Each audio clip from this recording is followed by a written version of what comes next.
ઉતરે તો આ જીવન સફળ બનતું હોય છે।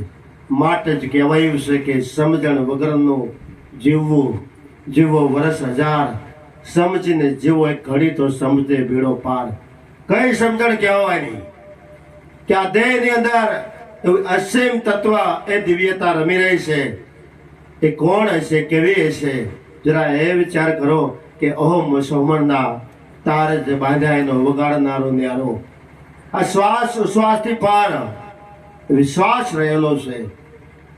જેમ મનની અંદર સંકલ્પ અને વિકલ્પ આવે, પણ આ સંત સદગુરુ છે નિર્વિકલ્પ પદ સાથે આપણું જોડાણ કરાવે છે।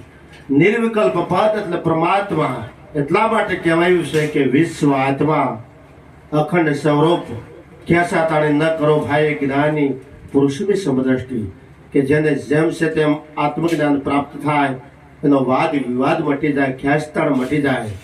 માટે આ સંતવાણી અને આ સત્સંગથી જાતિનો ભાવ મટે છે। ડુંગા સત્ય કીધું છે જાતિ પણ મૂકી બની જાવ અજાતિ।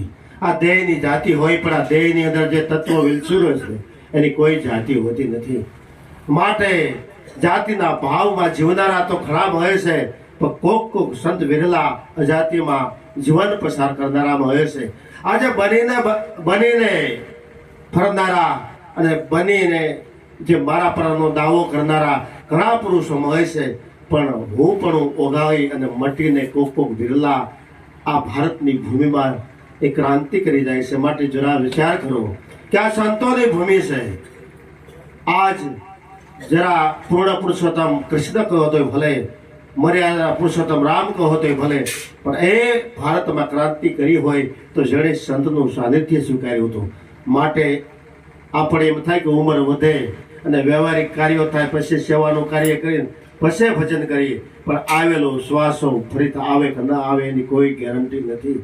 માટે જ કહેવાયું છે કે ગઈ સંપત ફરી સાંપડે, ગયા વયસે વહાણ, ગત અવસર આવે ને ગયા ના આવે પ્રાણ।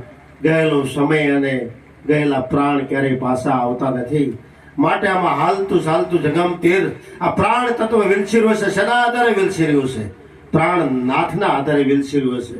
માટે આ ઘાટ જુદા, પણ એ ઘાટની અંદર અઘાટ પરમાત્મા વિલસી રહ્યો છે। એ અઘાટ તત્વને રાખવાની જરૂર છે। માટે જરા વિચાર કરો કે ફૂલ દેખાય, પણ ફૂલમાં રહેલી સુગંધ દેખાતી નથી। જેમ સાકરનો ગાંગડો દેખાય, પણ એમાં રહેલું ગહ પણ દેખાતું નથી। એમ આ ઘાટની અંદર જ્યાં બોલનારો છે દેખાતો નથી, પણ છે એ વાત નક્કી છે। જરા એ વિચાર કરો કે આકાશ